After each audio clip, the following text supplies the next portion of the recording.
Hello, and welcome to episode 137 of the Casual Try Hard podcast. I'm Brian. And I'm James. And today we're going to talk limited. All of the limited stuff. We've had stuff. Yeah, going back to like before we started this Playing in Paper series, we had a lot of people asking for limited content. And I promised you we'd get there, and today we're getting there. The show is all about limited. I have a feeling it's going to spill into next week too, spoiler alert. There you go. So if you would like to get us about like your limited experiences, things you'd like us to touch on for next week, if there is a part 2, you can tweet us at CasualTryPod. Yeah, like I said, I'm pretty sure there's going to be a part 2. So if there's anything that we didn't cover in this first part and you want to make sure we talk about in the second part, let us know on Facebook at CasualTryHardMTG. Or you can email us, show@CasualTryHardMTG.com. Or you can ask us in our Discord. There's a link in the description. There's a link on our social media. Hop on over, post your questions up. Let us know what you're playing in Historic, too. There's a lot of cool decks floating around out there. You sweet patrons that got access to our pre-show heard us talk all about some of the new decks in Historic. If you want to listen to that, you can sign up for our Patreon at patreon.com/CasualTryHardMTG. Patrons get access to our show notes the day before the show goes live, so you get a sneak peek about what's coming up in that episode. And like I said, you also get access to our pre-show. This whole summer, kind of our normal episodes have been like shoved into the pre-show a little bit so that we can make room for this Playing in Paper series. Plus, you get to hear us unfiltered, uncut, unedited, which is always fun. Lots of uns. Yeah. So hop on over to patreon.com/CasualTryHardMTG and throw us a couple bucks. Helps us keep the show going and get you some access to some additional content. We also have a TCG Player affiliate link. If you want to support us that way, you're going to buy cards anyway for your collection. You might as well support us while you're doing so. tcg.casualtryhardmtg.com is the link. Anything you purchase after following that link, we'll get a cut of to help keep the show going. And we have our YouTube channel, Casual Try Hard MTG on YouTube. There will most definitely be some sort of content for Midnight Hunt on our YouTube channel. Yes. I don't know how much sealed product I'm going to purchase. It hasn't gone up for pre-sale yet. So waiting to see kind of where the prices lie. But I'll definitely be opening some stuff on the YouTube channel, and I imagine there'll be some limited stuff up there too. Okay, real quick, just something that you mentioned. It's not up for pre-sale yet? Well, it's not locally. Okay, because I was just like... I'm sure it is somewhere, like, but it's not at our game store yet. Spoilers start the day this podcast comes out. They do. And, like, it's not... Okay. Like, I thought you meant, like, anywhere. And I was like, that just seems, like, no. super crazy. But okay, that's fine. That's fine. Just here in Myrtle Beach. Okay. So, we are going to talk limited. And, like you said, most of our limited now happens at set release. Mm-hmm. So, pre-releases for sealed. And then it is awkward because, like, I end up drafting a whole bunch, like, early in the format, and then, like, I just never think about it again after, like, 2 weeks. Right. And every set, I'm like, I'm going to pace myself. And then every set, I'm doing, like, 3 drafts a day. Yeah. And then I'm just like, oh, I'm bored with this set now. Which, I guess I'm doing more drafts than I would normally have done in paper. Yes, by a lot. Back in my glory days, when I was doing 3 or 4 cons drafts a week, I did a lot of cons drafts. Yeah, but now you're doing that in a night. Yeah, I'm doing 3 or 4 in a night. This is true. I'm just condensing it down. Where cons, I stretched it out over 3 months and got 40 drafts in. I'm getting 40 drafts in like 2 weeks. Yeah. It's a much different feeling. Yes. Right. Especially like you have, we'll talk about like draft changing. You have a lot less time to adjust. Yeah. Right. Like if 3 people at your table have like figured out the underdrafted thing, and like the stuff that was wheeling no longer wheels, and you're like, what happened to my deck? Like, and you don't, and you're like, and you, by the time you figure it out, you've like incinerated like 3 drafts, and you're like, well, I guess I don't have any more money for drafts. Okay. Yeah. So, hey. Hey, what? I was gonna say, what do you mean we're not limited experts? You're like, we're not limited experts, but we both day 2 to limited GP. Hey, now, Well, I think that puts us in the category of expert adjacent, at least. Come on now. well, like limited's not either of our preferred formats. No, it's like if I'm going to not. sit down and play some games, I'm not going to say, "Oh, let's draft Adventures in the Forgotten Realms, please." No, like we're going to jam some modern Legacy or modern Legacy or Yeah, something. Pioneer, whatever. Fair. Like limited is not, what jumps to my mind unless it's like a weird set. Yeah. Like Modern Horizons I would draft. I didn't get to draft any of that. Mystery Boosters I would draft. That would be like a choice Cube. one. Time Spiral. Yeah. A good well constructed cube. But yeah. So by that definition, fine. We're not limited masters or limited experts, but we've done a lot of limited in our time. Oh yeah. So we have we have some knowledge to share. Yeah. Also keep in mind, like, these show notes are more or less the same as what we used when we first did this episode like 100 episodes ago, so yeah. We're way better. I've played so many more draft games since then. Yeah. All right. Now this is true. You have here that, like, people will complain when they're sitting by the good players that they always take all the good cards in a draft. And it's like that's the point. Is to take the good cards. And and also learning like what the good cards are in that particular seat. Or in and like that was kind of the point that I was trying to make, is that like a lot of times new players will sit next to, whatever high level like players at their store and think, oh, I'm going to get a terrible deck because he's going to take all the good cards before they get to me. Well, that's not really the case, because for the most part, like, every seat in the table should be drafting its own archetype. Yeah.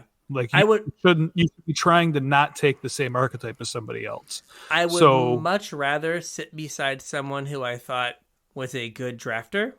Yeah. Than sit beside someone who I thought had no idea what they were doing. Oh, 100% of the time. Because, like, if you can figure out that they're like, I always have a hard time putting someone specifically on a color, but I can figure out, like, okay, people are taking red and black cards beside me. Yeah. I should be not those colors. Mm-hmm. Right? Where if you are beside someone who is less good, they might just be like, I'm taking everything that has a hat. My deck is tribal hats. Yeah. And you're just like, I have no idea what you were doing.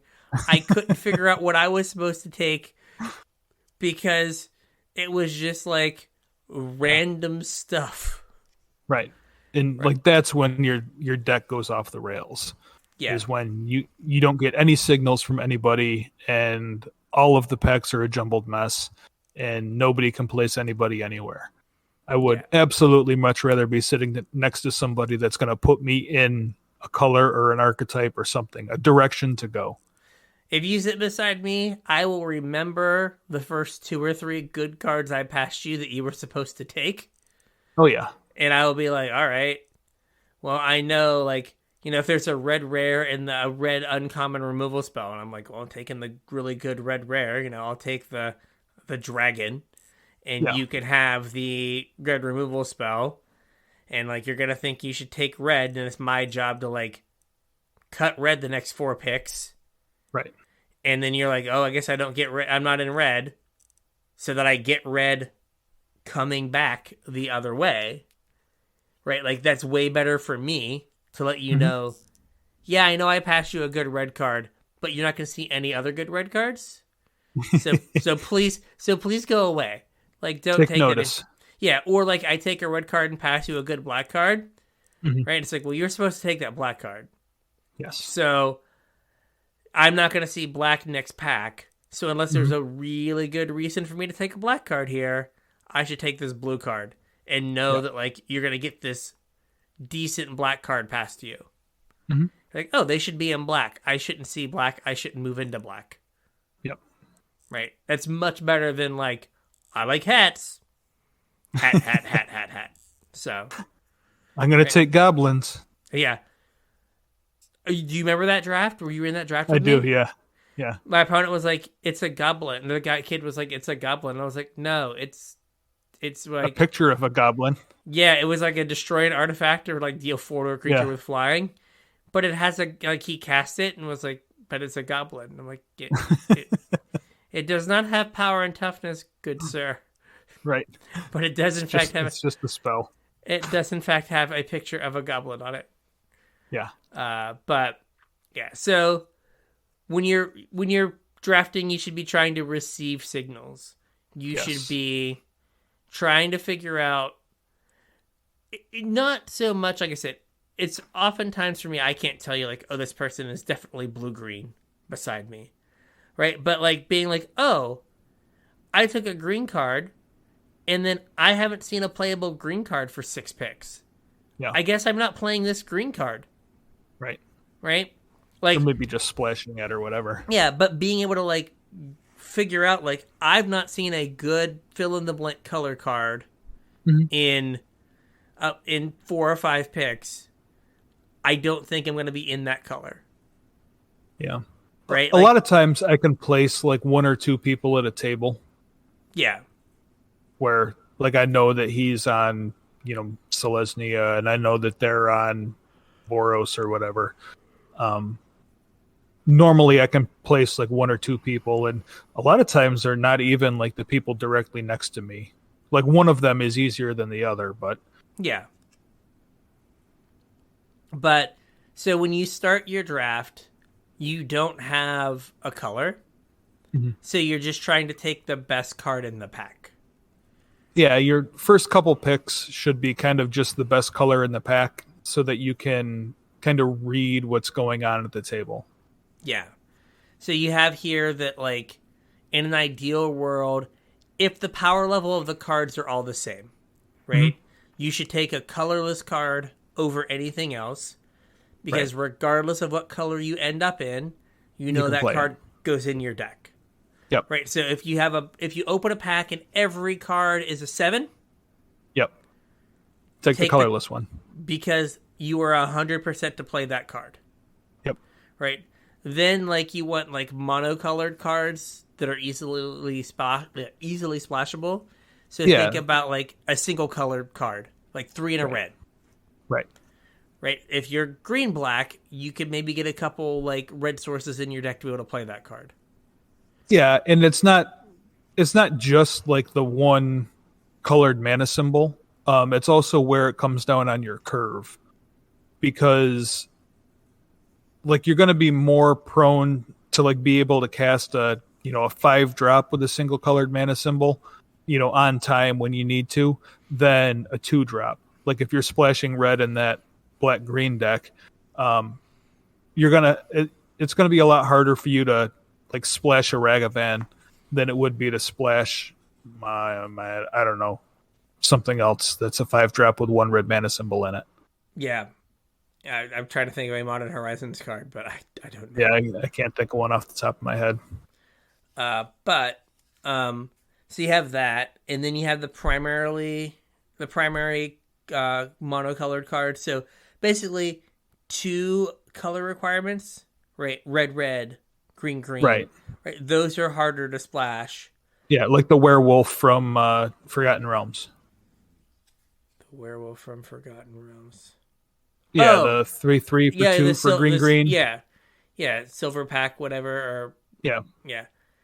Like that guy, not splashable. Right. It's got 2 strikes against it. It's green. It's double colored, and it's like a 2-drop. Right. Its power is curve. Yeah, but its power is it's a 2-mana 3/3. It is less impressive if your turn 6 play is a 3/3. Right. Right. So having those cards that are easy to splash, then cards that are harder, right? But they're still one color.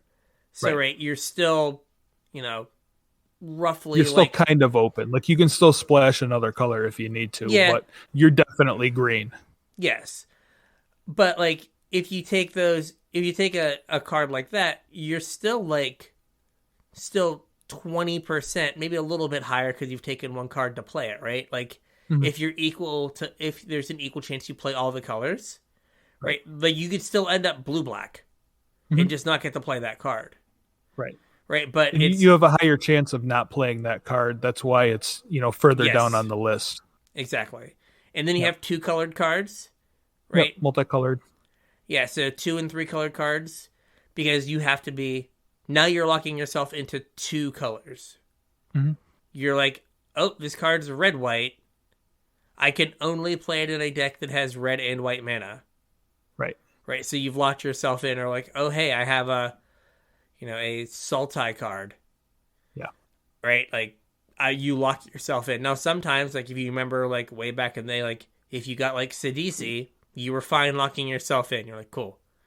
Right. Oh, I got a Siege Rhino. Cool. I'm cool with that. Yeah.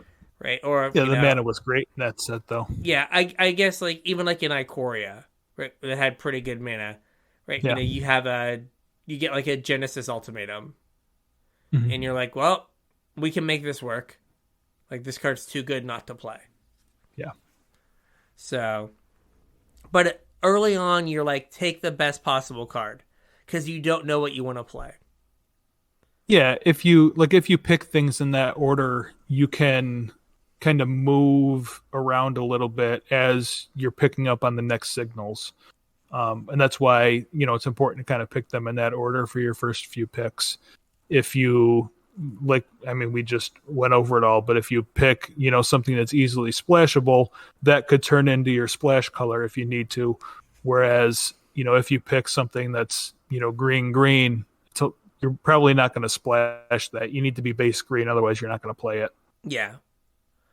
Like I said, is to keep yourself open so that you can, adjust as you get more information. Yeah. And I was just going to say, especially lately, with the way they're designing cards, a lot of times the best card in the pack is not the rare. Like the amount of bomb uncommons or like first pick removal spells that they've been printing lately is kind of absurd. So make sure you know what the cards do and don't just pick the rare because it's the rare. Yeah. Now, there is a caveat to that, which is like, it used to be almost like a badge of like honor. Like, oh, I took this like good rare, but my colors weren't open. So I moved off of that rare. Yeah. To like, oh, I took this red rare and I ended up blue-black, right? Like, oh, I'm such a, skilled, savvy drafter, disciplined drafter. The problem is like when the rares are good, they're usually so good that it's almost better to like lock onto your first pick a lot of times, which is not how it was 5 years ago. I mean, it can be for sure if you open the right rare. Yeah, like there's a lot more cards that rare that are like, oh man, if I resolve this, I just win, right? Yeah, like Goldspan Dragon. Yeah, like I kind of need to be red because I opened this Goldspan Dragon. Right. So, all right, maybe I'll hedge a little bit more. Where like years ago, I'd be like, years ago, like there weren't like Goldspan Dragon level cards. Right. Right. So, or ridiculous Planeswalker. Right. You're like, oh, I mean, even like Kalish, like, oh, I opened a Chandra. I guess I need to make sure I play Chandra. Right. Right. So, well, like not taking the rare is, a reasonable thing. Like, oh, hey, like, I got a power word kill. Yeah. Right. There's still part of this, like, all right, I should take this, but like, there's sometimes a lot of times the rares are like 9s. Right. And you just got to take the 9 and write it. Mm-hmm. Right. Which is, again, when there was a kind of a flatter power distribution, right? Like it was not as imperative. Right. He said premium removal goes early in draft. So what constitutes a premium removal spell? Something that's cheap and flexible. Like you had just mentioned power word kill, and like obviously you have a lot more experience in that limited environment than I do. I really didn't play that much, but I kind of found that one underwhelming because it didn't hit like any of the big things that you needed it to. Yeah, it wasn't. That is the kind of card that is like 2 or 3 mana and it's instant speed. I guess maybe a better one is like, well, even Heartless Act had like a pretty big hole in its format. Yeah. Right? I guess you have Murder here as an example. I think that's reasonable. Yeah, I mean, like any format that has murder in it, that is like the premium removal spell. It just kills a thing. It doesn't care what it is. It's at instant speed. It's cheap. Yeah. It just does the thing. Yeah, so those kind of cards are usually pretty sought after and are cards that you can like easily take over like a rare. Right? The like the red removal spells also. Normally there's like an uncommon like 2 mana ish, deals 3 damage, 4 damage to a creature, whatever. Those are usually like the premium removal spells, and then sometimes there's like a 5 or 6 mana one that will basically just kill a thing, and sometimes there's like a shock also. Yeah. The cheap red removal that like allows you to keep your opponent off the board early, and then late in the game can team up with something to kill a creature or can finish off your opponent. Yep. The next things are the bomb uncommons, the really powerful uncommons. A lot of times they're part of like the signpost uncommons, which are like the things telling you what to do. Yep.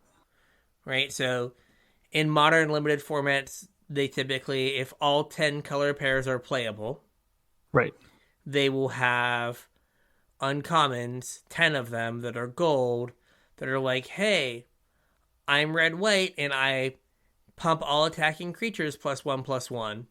That's what you're supposed to do. And it's like, oh, I'm supposed to attack. Oh, I'm green-black, and every time a land goes into your graveyard, you gain a life and draw a card. It's like, so I'm supposed to figure out a way to get lands in my graveyard. Check. That's what green-black wants me to do. So they kind of tell you, like, hey, take the cards that support this. Now, the gold they kind of serve, I was just going to say, that they kind of serve like double duty as well, because they don't just tell you what that color pair wants to do, but they also stand out in a pack. So I've found, like, while I'm drafting, if I just look for the signpost uncommons, a lot of times that'll tell me what's open at a table also. Yeah. Like if somebody passes me the, black red 2-drop that makes a treasure and then, makes my creatures bigger if I use treasures, like I'm pretty, like, that card's decent. I'm pretty confident nobody's going to be in red black. If my first pick was a red card or a black card, and I see one of those at pick 4, I know it's probably pretty safe to move into Rakdos and kind of shore that up a little bit. Yeah. Yeah, that's one of those cards that you're like, ooh, I guess this is open. I guess I will be that person now. Right. So now, since the signpost uncommons are gold, they are lower on the pick order that we just talked about. Right. But the like really good uncommons that are a single color, right? They go pretty highly as well. Like if your rare is so and there's not like a really good premium removal spell, that's when you're like, oh man, like this. Remember, gosh, what was it? The bear, the star 4 bear that went and got a snowland from. Oh yeah, that thing was a house. That thing was unbelievable, and like you would feel fine starting your draft with that bear. You're like, oh, cool. So a lot of times, especially later in the format, what uncommons support the best archetypes. Yeah. And when you see that, you're like, oh, I can take this and then try to move into that archetype. Now, there are times where, like, taking the gold uncommon first is, like, best. Like, if you're in Ikoria and you open a Zenith Flare, you have a deck. Right. you're now going to take every card that says cycle 1 and you're going to like 25 your opponent. Right. Right. So like those kind of like there are sometimes format dependent things, but yeah, those really good uncommons, particularly one color that like define an archetype or support the better archetypes, are the cards you want next. Yeah. Like in Adventures in the Forgotten Realms, is it Skullport Port Merchant, the 1/4 that makes a treasure that's black. Oh yeah. Right, like that card like supports the best archetype, which is red black treasures. Right. Is a single color, and is a 1/4, so it blocks all the idiocy on the ground to let you like leverage your mana advantage. It does everything black wants to do. Yep. And so like that's the kind of card that you're like, oh, my rare is, God forbid, blue.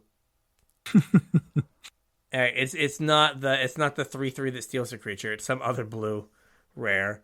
It's the blue land.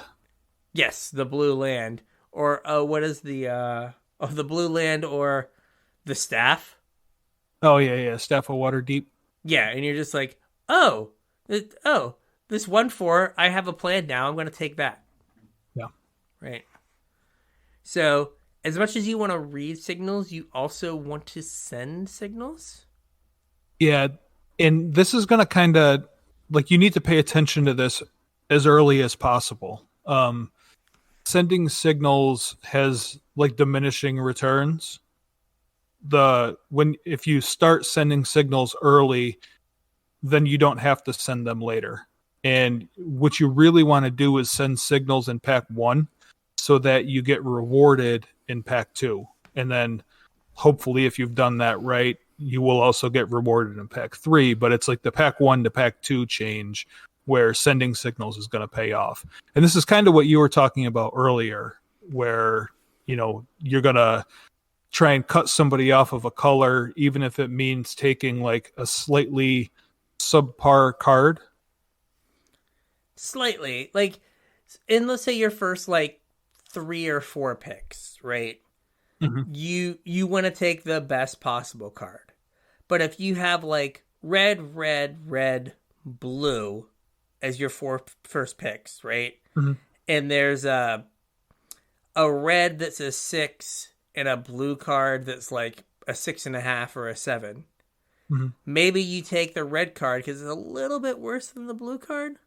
Right. But you're like guaranteed pretty much at having 4 red cards. I'm red. Like, yeah. I don't know what my other color is. It could be blue. But I know if I take this, I'm red. Yep. Right? And then maybe that pushes someone else, the person you're passing to, out of red. So you know that next pack you're going to get all the red cards that get passed to that person are going to come to you.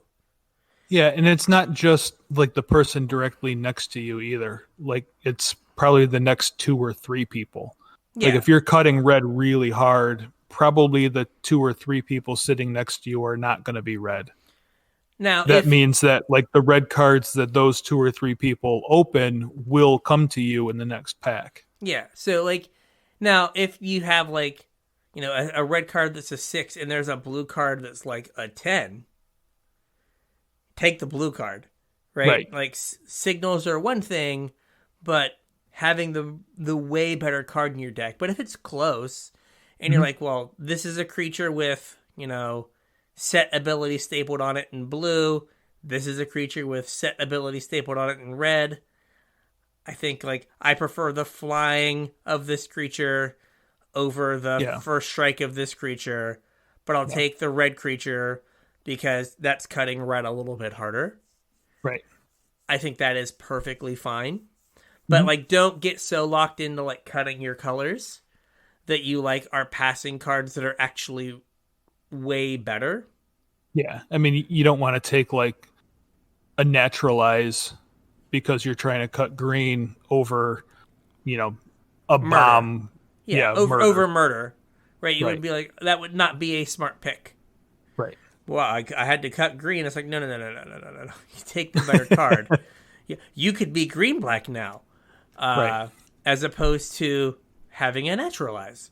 Hey man, in if your if I'm sideboard. getting past murders, I'm probably moving into black. Yes. Right. But you want to send those signals. Also, like, another thing you can do is be mindful of the cards you pass at the end of the pack. Okay, what do you mean by that? So as much as passing cards in the beginning matters, right? This is something I've seen LSV do in his drafts, right? Let's say there are two, like, say you're down to, like, the last 3 picks in your green, and the pack has, like, last 3 pick level cards, Yeah. right? As opposed to maybe hedging on a not green card, that maybe if I, like, open a white mythic, I might have to play this, like, white card as my 23rd card, right? Take the green card so that when you pass your opponent the pack, there are no green cards in the last 2 cards. Yeah. Right?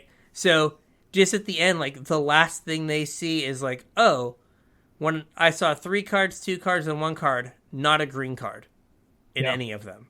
Someone must be taking all the green cards. Right? So it's a small... I usually do that. Yeah, it's a small thing, right? Where, it's the cards that you're, like, passing over the green cards you're taking probably don't make your deck anyway. Right. Especially with how cards are designed now. Yeah. Like, oh, hey, like, a 2/2 with an ability. It's like, yeah, there's, like, a million of those. Like, it doesn't matter. But I'm going to make sure that I'm sending the signal that there are no cards of the color I'm in going to you. Right. So, right, the payoff is or the hope is, right, the dream is you open a green rare. You take it. Your person passing to you that you were passing to opens a green rare, and they pass it to you. Right? Because they can't play it. Right. Right? So now they give you your second rare for the pack because they know they can't play this green card because they have 0 green cards in their deck. Right? Like, that's why, like, sending signals is important. Yeah. Is, like, you're hoping for that payoff. Or, like, the other thing, like, that is great about, like, kind of sending a really strong signal is what that often leaves you as is it leaves you monocolored going into pack 2. Right? Like, you've got 10 green cards, 2 red cards, a white card, a black card, and a blue card, right? You're green and you can be anything. Right. So whatever bomb, rare, or uncommon you open, you can take pretty freely. Yeah, on the team. Right. Because now you're trying to, like, you've already got, probably 7 things that you're super happy to play in your main color. And now you have this rare that you're super happy to play. So you don't have to end up with, like, 23 playables that are 12 green cards and 11 black cards. You can end up with something where, like, you've got a pretty strong foothold in green, and you might end up with, I don't know, 15 green cards and 8 black cards. Yeah. But you get to play your really powerful rare that you opened. Right? And then you're still hopefully getting hooked up with the best green stuff at the table. Right. Yeah, I mean, if you did it correctly, you're going to anyway. Yeah. So, I think that, like, signals in pack 1 are super important. Yes. And are less important in pack 2. Correct. Because you're not getting that person that you're passing to off of a color they're on. Right? Unless you pass them, like, some absurd stuff. But, right, say your opponent is blue-white. Right? If you're like, well, I'm taking this really good green card, and I'm passing, a very strong red card as well, but this green card is better, they're not going to be like, oh, I guess I was wrong. I'm not blue-white. I guess I'm red-white. Right? They're not going to typically jump ship like that. Right. They've kind of settled into what their lane is, and, like, they helped determine what lane you were in. because they were passing to you. So you have less say over them or less influence on what they do. Yeah. Right. So like I look at pack 2 as oftentimes where I'm trying to, especially like if I'm in the situation where I like am one color and then I open something where I'm trying to steal cards of like my secondary color. Yeah. Where I'm like, well, someone might try to wheel something going this way because because they were getting really good black cards and they don't think anyone's in black. But I open this black rare so that I might get to steal something. You're trying to snag like somebody else's like I don't know your 6th or 7th pick, but their 14th pick or whatever. Exactly. Where it's like this card's good and like I expect it to like I'll play it. Yeah. Right. So I'm thinking like, okay, like how can I maximize this pick now that I've made it? And it's oftentimes like, well, let me take these black cards that I wouldn't otherwise have taken. Or especially like if like there's no green card in your pack, you're like, okay, like what is this black card that shouldn't be here? Right. Okay, now I can take that. So yeah, I try to use like pack 2 to like fill out my secondary color, right? Because the hope is that no one was in green in pack 1, right? So I'll be getting all the green cards coming that way. Yeah. Right. So like I'll have time to like make it work. And then pack 3 signals don't matter. Live your best life. Yeah, I mean, a lot of like pack 3 it's not that it's not important though. A lot of times, I don't know if it's just the way I draft or if I'm doing something wrong or what, but the number of drafts that I can remember where I did not have a deck until pack 3 and then just like everything came together and it was magnificent. Yeah, because you've had signals. So sending signals in pack 3 is not important. Right. But if things have gone well in the draft, you get all the cards that are supposed to be in your deck. Yeah.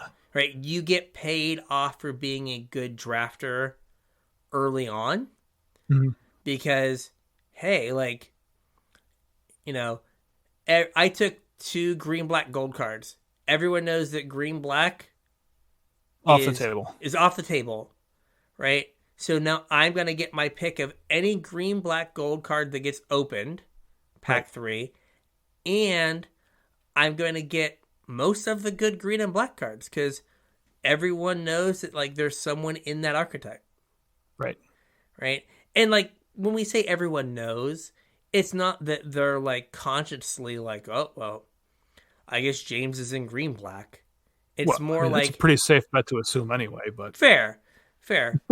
But it's more that like they just never saw enough green and black cards to justify being in those colors. Yeah. Oh, can we do a quick aside real quick? Sure. Quick aside. All right. So have you seen any of the Saffron Olive YouTube like shorts? I don't think so. He's been doing a series on the origins of deck names. Oh yeah. Right. So he talked about like Ponza, how it was based on like a calzone. Okay. Right. I think I did know that. It was like a sandwich shop or something. Yeah. And then the origin of the Rock, since we were talking about green black. Yeah. Do you know the origin of the Rock? I do know the origin of the Rock. Can you smell a little? Yeah, it's the Rock. Yeah, like so, not Rock from like movie fandom, Rock from like being a wrestler. Yes. Back in the day. The people's champion. So he used to talk about how like even though he was like a heel initially, right? How like his millions of fans were coming for you or supporting him or whatever. So the deck was a green-black deck with Deranged Hermit. Yep. And Deranged Hermit makes 4 squirrels. So the Deranged Hermit was the Rock and his millions. Yep. So the deck was Squirrels called... were the millions of fans. Yes. It was called The Rock and His Millions, and it got shortened to The Rock. Yep. And I was like, can we go back to Magic being fun? I know, man. I miss the deck names. Like everything's... It makes it really hard to find a deck because you go to like Goldfish and you look up, whatever Moto League results or whatever, and it's like blue, red, green, white, black, red, Yeah. green. Like, no, like what's the deck doing? Like, how do I know what it is? Well, see, this is where like Cedric, who is the like the person who is the strongest advocate for like deck names that are like Sultai Control, Right, or Sultai Aggro, is like, well, if Sultai Aggro was called like, the Fraggles, mm-hmm. right? No one has any idea what the Fraggles does, and it's like fair, but they'll look at it and be like, oh, the Fraggles does this, and then they might Google where the Fraggles names come from, and they might momentarily feel joy. Yeah. And can we get back to moments of joy in Magic? No, it must be surgical and clean. It must be Sultai Aggro. You cannot call it the Fraggles, because that does not clearly say what the deck is doing. Does Sultai Aggro clearly tell me what the deck is doing? I bet you every Fraggles deck has like a Grimflare in it. Has 4 Grimflares because that's the Fraggle. And it's like, oh, it's the Grimflare deck. Cool. I love the Fraggles. Right. Whereas opposed, like Sultai Control doesn't run Grimflare, it runs Hydroid Crisis instead. Yeah. And it's like, yeah, well that's a different deck. That's the Titans. That's Teen Titans. Let's go. That's a different deck. Right? Or whatever. Right, but when you look it up on Goldfish, it just says blue, black, green. Yeah, and then you're like, is this the aggro one? Is this the control one? Oh, is this some random, not any of those decks? But if I put in Teen Titans, I would get the right deck. Right. Yes. Like, can we go back? He was on a stream, was like, so like, what are other deck names? Like, what about Tin Fins? And I was like, oh, I know the story about Tin Fins. It's so good. But I'm like, yes, like, to have these stories is just like good. Cephalid breakfast. Just good for the game. And like, I don't remember all the ins and outs of like Cephalid breakfast, but I could look it up and I'd be like, oh, I see where that comes from. I can get a little history lesson. That's great. Yeah. So, all right, back to our theoretical The Rock and His Millions deck we're drafting. Yes. Right. Sorry about that, but we just kept talking about it. I just kept thinking The Rock. The Rock. The Rock. So, yeah, you want like pack 3, like. So you said that there's a lot of times that your deck is like not very good, and then pack 3 brings everything comes together. Yeah. Right. The ideal place is to be at like 17 playables that you're happy with. Mm-hmm. Right. And then you get like 8 or 9 more playables, and you're like cutting like 5s for 7s. Like that's the best feeling, right? Where you're like, oh, this deck was pretty good. And then you're like, oh man, this deck is great. Yeah. Well, like I think what happens for me is I tend to be more of a powerful card player than like a synergy player. So when I'm drafting, I'm looking for like just the powerful thing. I'll end up with, at the end of pack 2, I'll have a bunch of powerful things. And then for whatever reason, pack 3 usually comes around and ties all those powerful things together. Like whatever strategy, whatever synergies come around, like that's what brings the whole thing together. But I'm guessing, it's been a long time since I drafted in person, but I'm guessing that that's because of the signals I've been sending. Yeah. And reading. Yeah. I know like the hardest thing for me sometimes is like in the powerful card mode is when your first 4 picks are 4 powerful cards in 4 different colors. And you're just like, I would like to play any 2 of these. Can we please like send me in a direction? Yeah. And then you're like, come on, just pass me like a good uncommon that I know like, oh, that shouldn't be my 5th pick. I should take that and like go in this direction. Yeah. Right? But yeah, don't like I don't know. Don't feel like you have to lock in early, but there does come a point like you can't be like waffling more than maybe halfway through pack 1.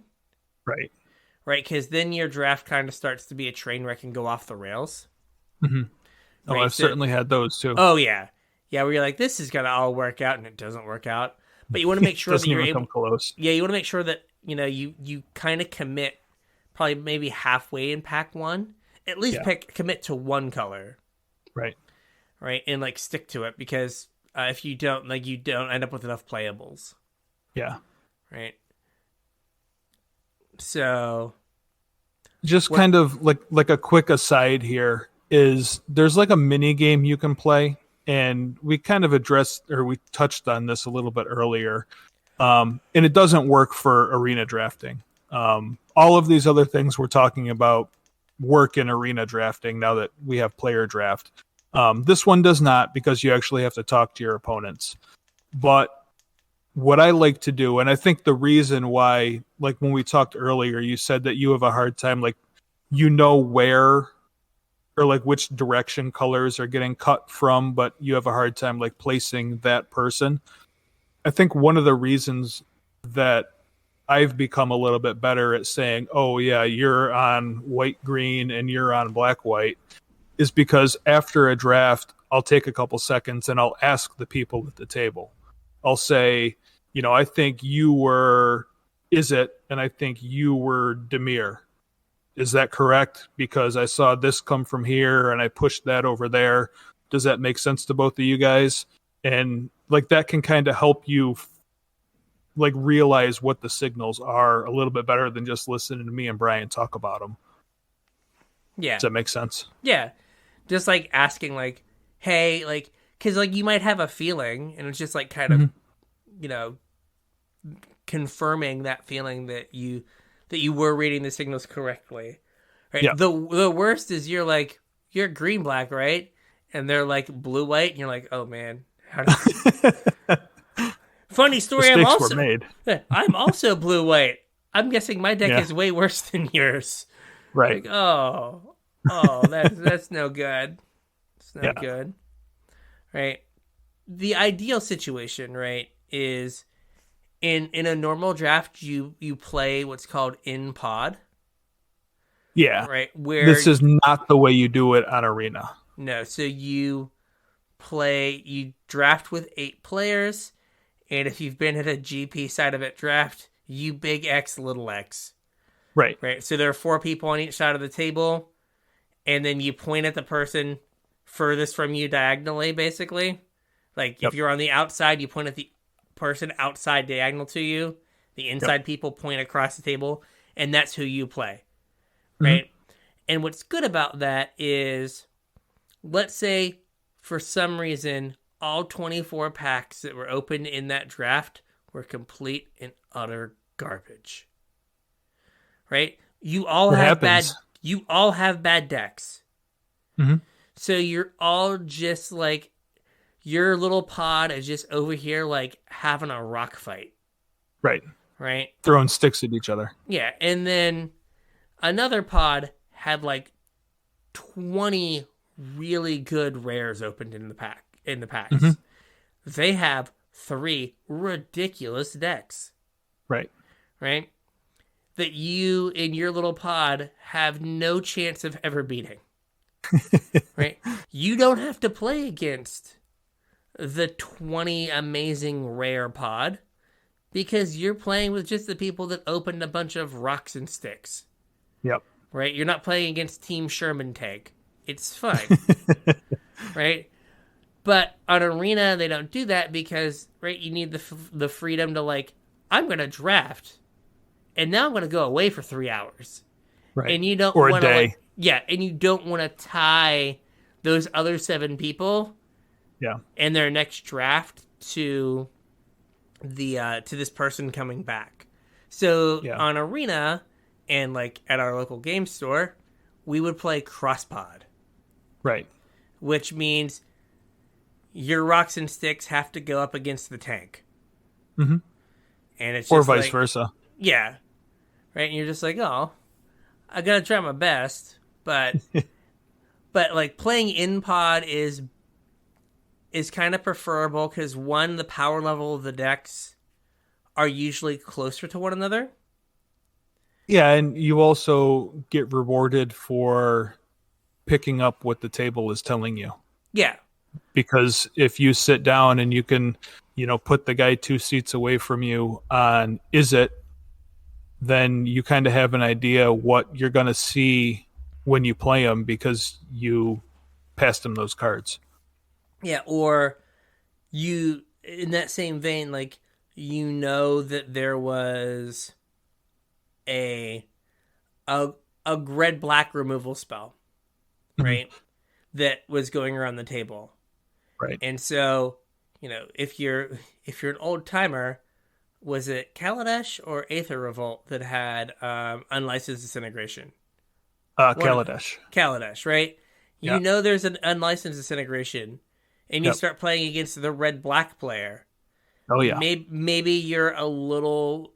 Maybe you're like, well, maybe I shouldn't crew my vehicle here because it opens it up to getting killed disintegrated. Disintegrated, because they have 3 mana up, and I know there was an unlicensed disintegration, right? Where if you're cross-pod, like, you can. All bets are off. Yeah, you get Emrakul.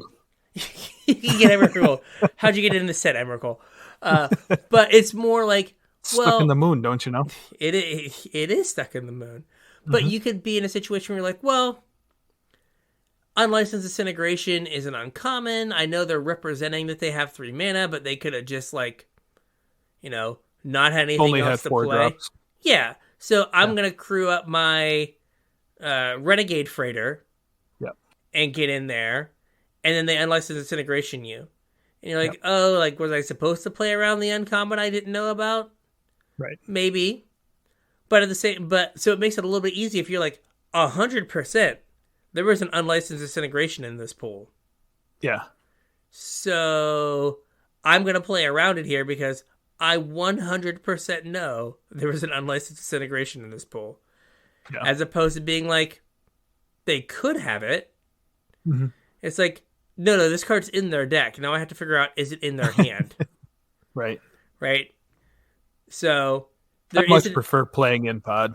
Yeah, I do too. Like, you don't have the, there's also the times where, the person who is, like, competent at draft gets put in a pod of people that are fine, but, like, they always just end up with, like, a ridiculous deck because it's like, oh, you drafted against, like, 3 people that didn't know the best archetype was red-white.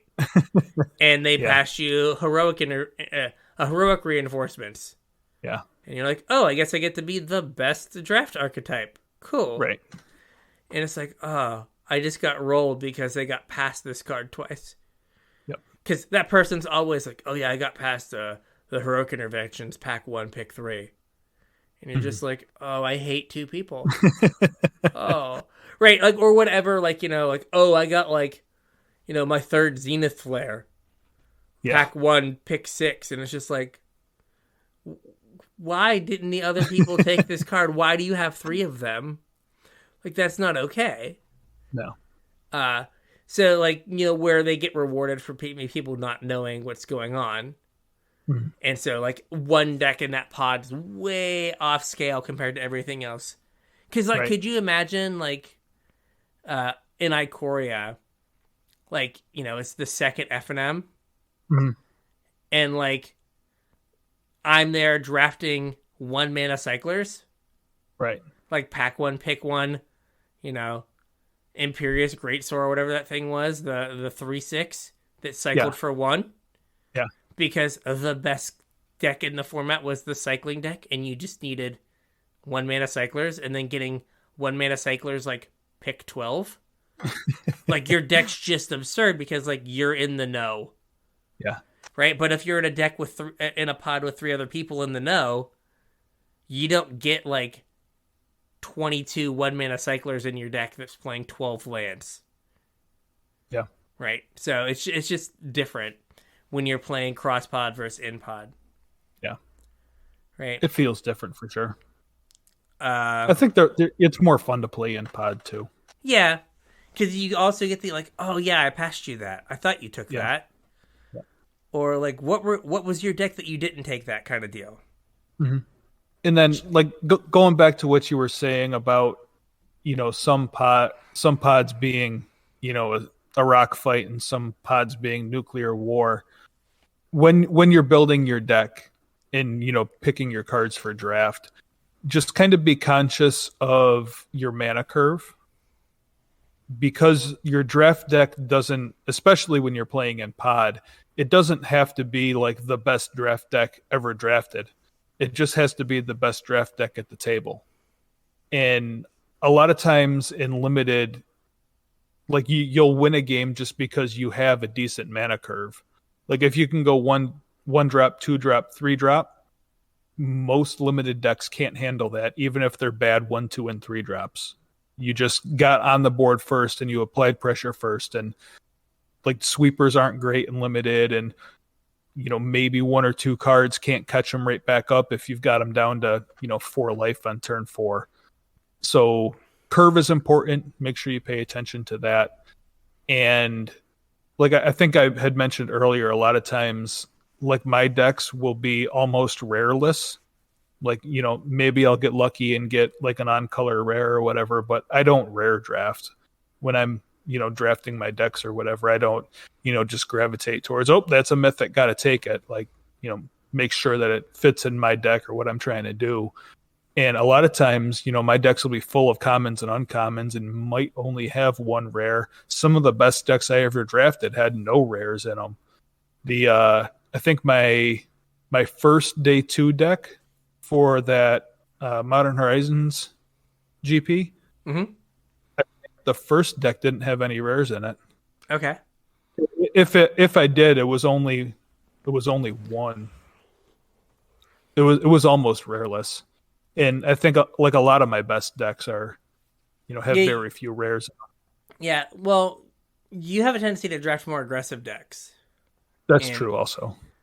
And so recently those decks have been really good. Yeah. So, that does change things. Like, I have a tendency to draft, like, slower, grindier decks. Yeah. But you still have to pay attention to your curve there, because you have to block the 2 mana 3/1s that get played against you. Right. Right? Like, you need, like, stupid 1/1 with, like, a dice trigger. Right? Yeah. You need Shambling Ghast. Yep. So that you can, like, well, I'll block, and if you have another 1 toughness thing, I guess I'll kill it, and if you don't, I'll ramp myself. Yeah. Like, kind of deal. Or, like, well, I have a 1/4. All right. Like, now I can block your 3/1 profitably for a while. Or, you're not going to attack, and it'll buy me 2 extra turns. Like, you can't just be like, I'm the late game deck. My first creature's a 4-drop. It's like, oh, cool. Yeah, you're dead. Yeah, you're dead. It doesn't matter. Yeah. Unless your creature's a Plague Wind, it does not matter. Yeah. Especially in limited, like it's hard to get your curve right, and it's also sometimes really tricky to get your mana right, especially if you've been a little bit greedy like during the draft. So like limited decks seem to stumble a little bit more, or a lot more than like actual constructed decks do. So if you can, 1 drop, 2 drop, 3 drop, and like your opponent gets stuck on their 3rd land and can't play anything, or they're missing a color or something, you want to be in a position where you can punish them for it, because that's going to happen probably more times than it's not going to happen. Like somebody is going to at some point stumble.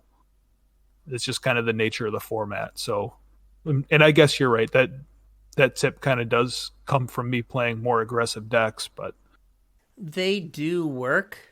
But like a lot of times you can get away with not having more powerful cards in the more aggressive decks, because like you just care about like power and toughness. Right. But no, there are formats though that like, this is an limited resources, if you really want some limited deep dives stuff, there's Prince and Pauper formats. Okay. Where Prince formats are really rare focused. Mm-hmm. And like rare, and like, there's really important mythic uncommons, like those uncommons you never see that don't ever get past. Right. Yeah. And then there are Pauper formats that are more focused on the commons. Like the like, oh hey, I don't need any rares on my deck. I can put together a perfectly functional deck with like a handful of uncommons and all these commons. Right? But there are some formats that are like, oh no, like for your deck to be good, you have to have, you have to have multiple rares to like have the power level to compete. Yeah. And then there's other formats where like the rares are good, but they're not so much better than everything else that you can't just play like, the 4-mana 4/4 that draws a card when it comes into play. Right? Mm-hmm. Which it sounds like I made up a card, but I'm sure it's real somewhere. Right? Is it that much worse than, the 4-mana 5/4 that comes into play and deals 3 damage to something at rare? Yeah. Right? They're pretty comparable. Yep. Right? So it's not like you're like, oh man, I have to take this 5/4. It's like, well, no, like you could take the good removal spell because you know that the 4/4 is going to come around and you can get it. Mm-hmm.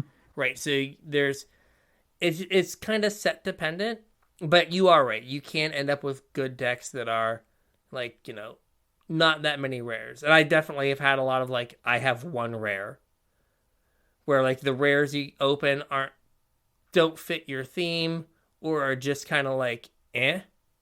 Yeah. Right? Again, see Staff of Black Deep or whatever.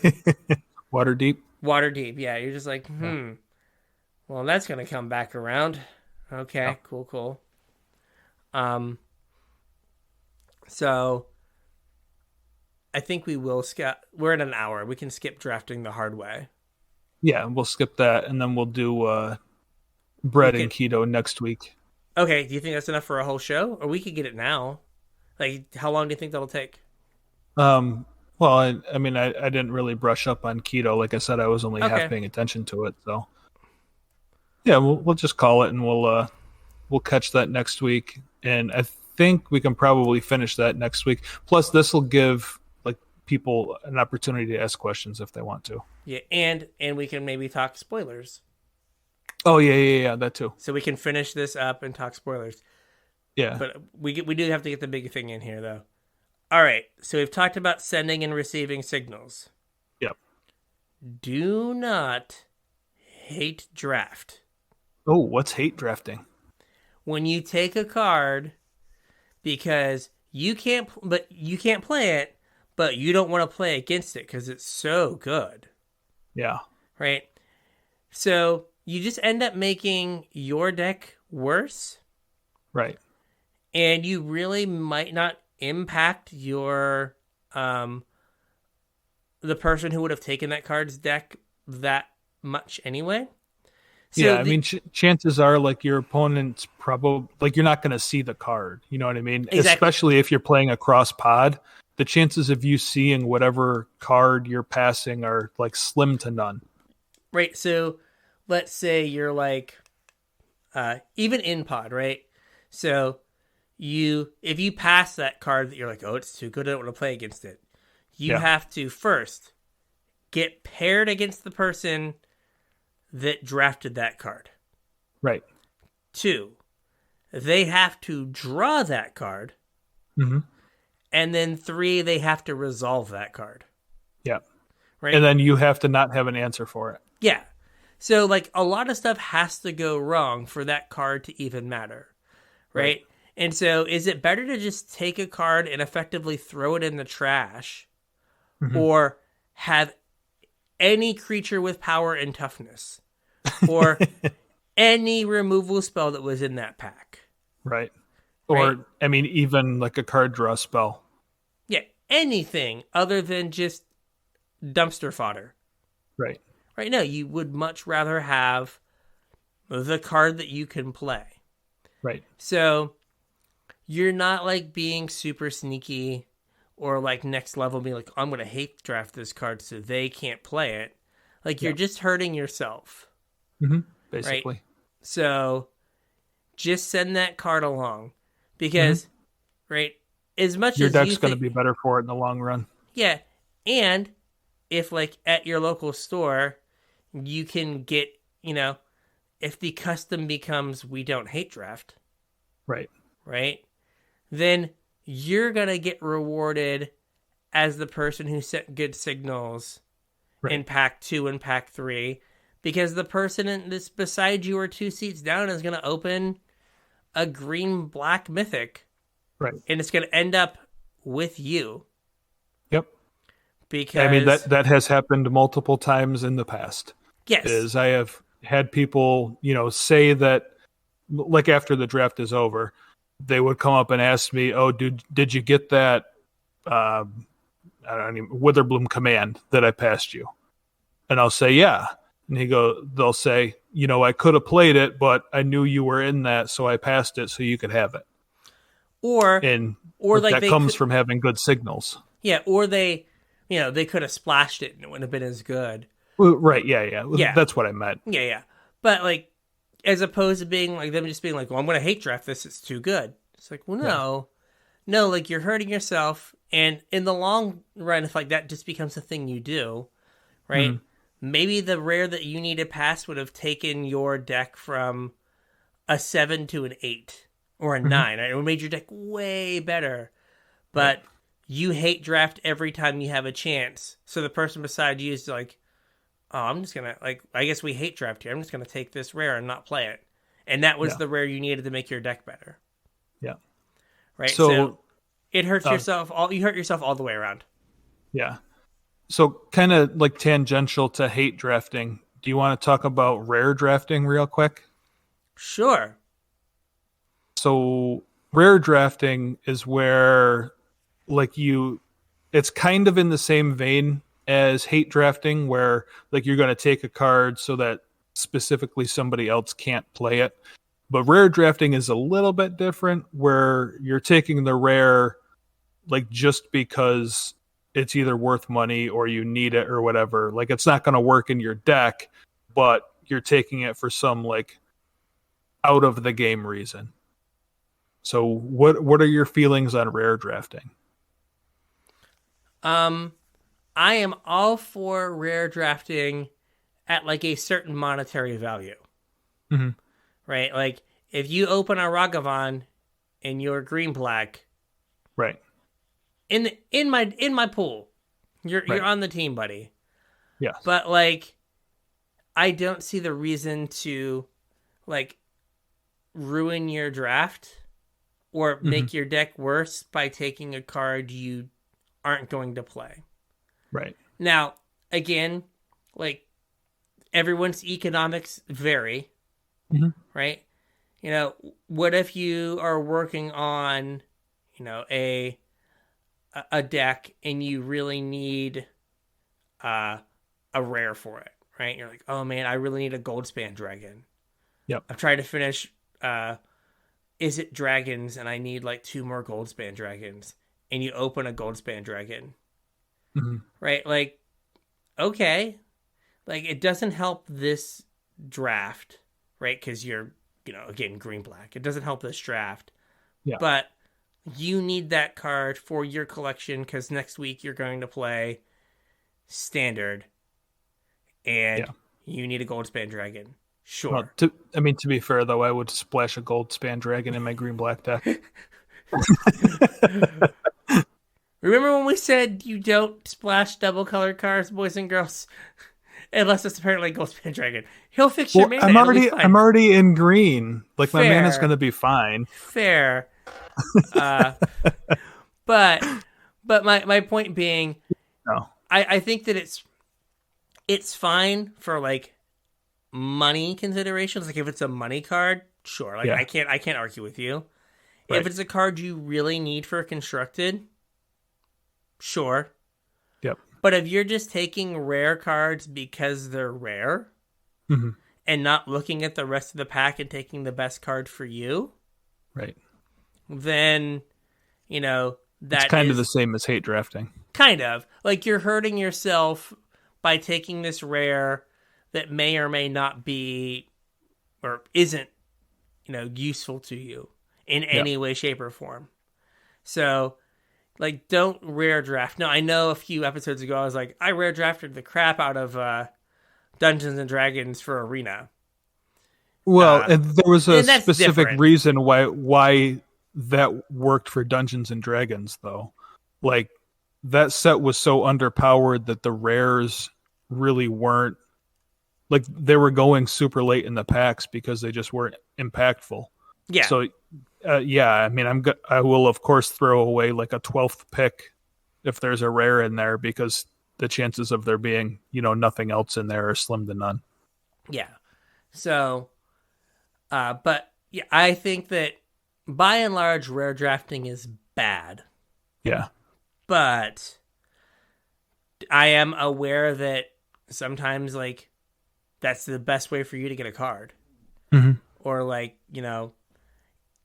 so go for it. Or, like, hey, like, if I take this card, I get to pay for 3 drafts. Right? Because, like, a Ragavan is, like, 7 drafts? Yeah. Or something? Yep. Yeah, I'll take my 7 drafts. That's great. I'll do that. Yeah. But yeah, for the most part, like, random like 50-cent rare that you're only taking because it's a rare and it doesn't go into your deck makes no sense. Right. I don't know where the dollar mark is that, like, I'm taking this.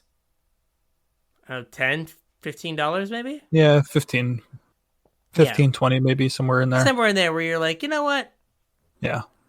I can't play you, but I don't have to buy you now. So yep. You paid for my draft. Yeah, you paid for my draft. Thanks, buddy. Yep. Yeah, but don't just make it like a habit where you're like, oh, always take my rare. Right. Especially, like, that 3rd pick sketch rare that 2 other people passed. Yeah. Again, we're going to get it wrong again. Staff of Waterdeep? Yeah, I think it's just Waterdeep. But Waterdeep? Yeah. We're going to get there eventually.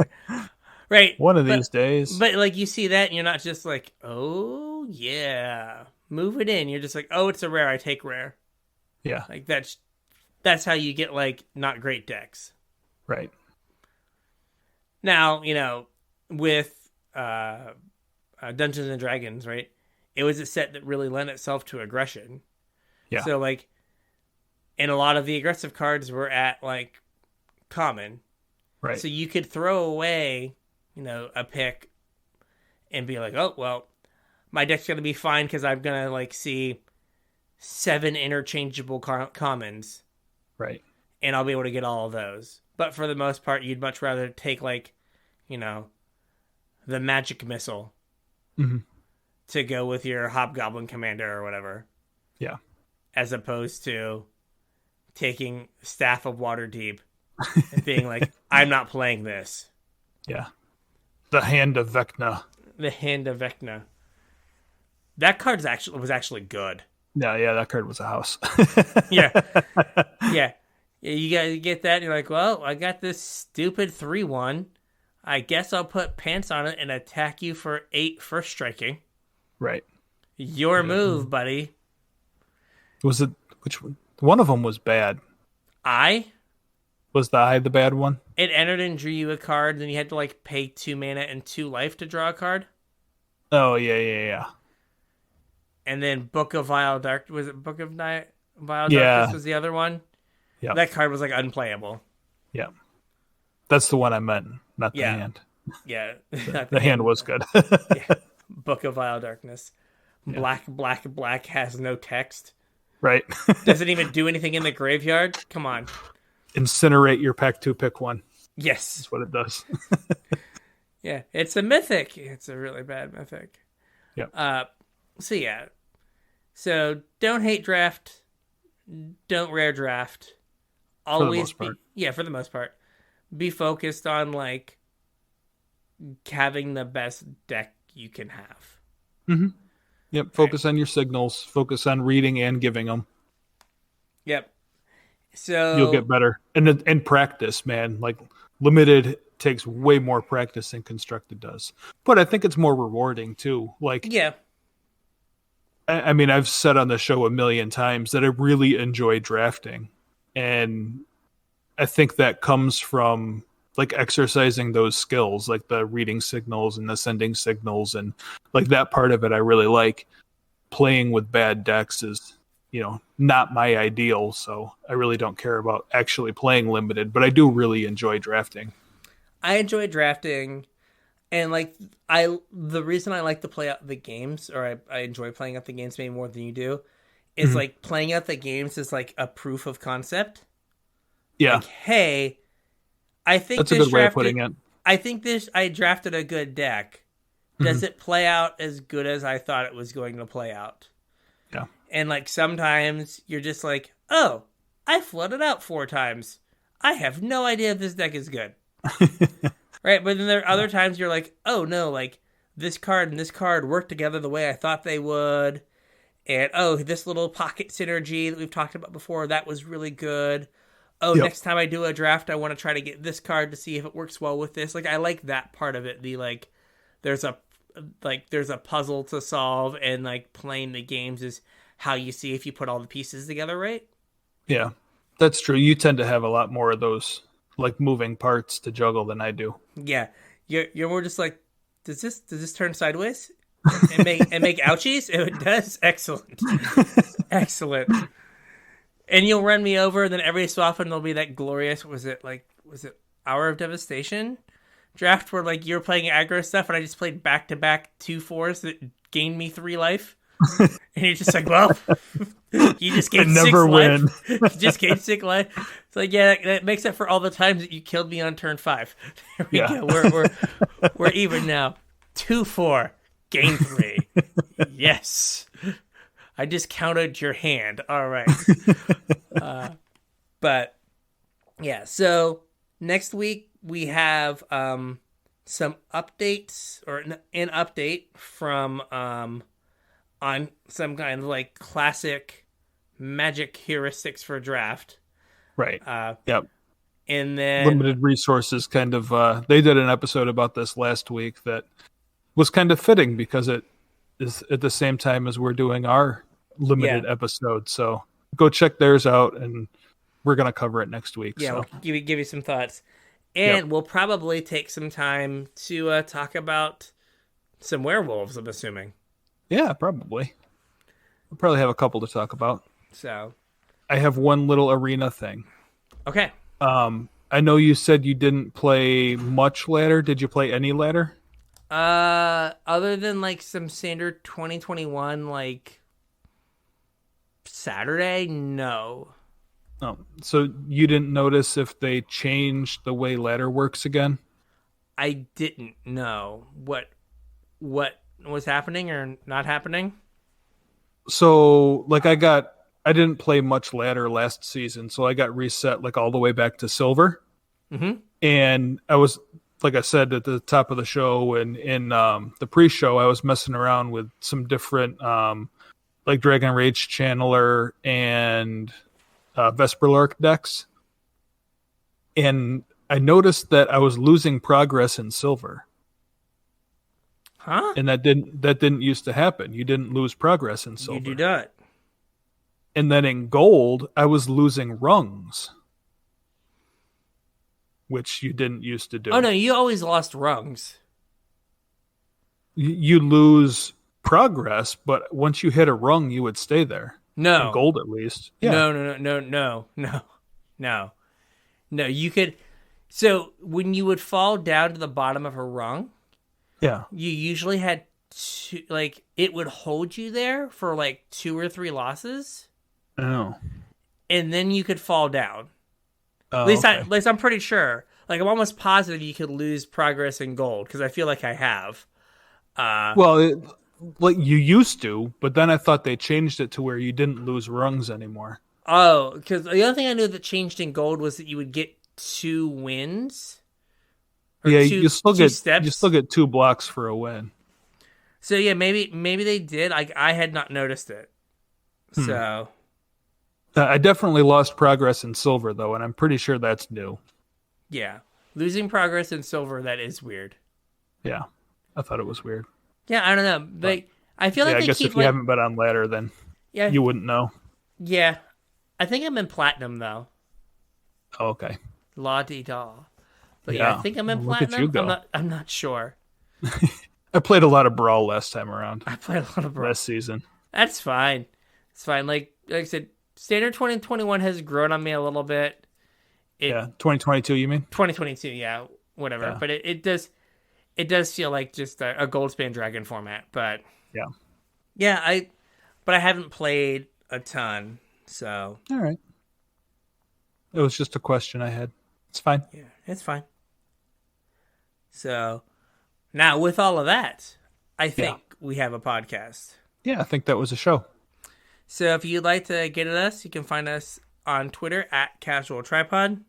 Yep, like we said, if there's anything limited that we didn't discuss that you want to hear about, or if you had any ideas, we do have some time next episode. We can cover some of that stuff. So you can hit us up on Facebook at CasualTryHardMTG, or you can email us, show@CasualTryHardMTG.com with any of your comments or questions. We also have our Discord. There's a link in the description if you're not already in there. There's also a link on social media. If for some reason you're not in there and you want to be and you can't get a link to work, hit us up at one of the other places and we'll send you a link to get you in there. On top of that, don't forget to order cards using our TCG Player affiliate link if you're going to order cards, tcg.casualtryhardmtg.com. And if you want to throw a couple bucks in the pot, help keep the show going, get access to our pre-show, get access to show notes.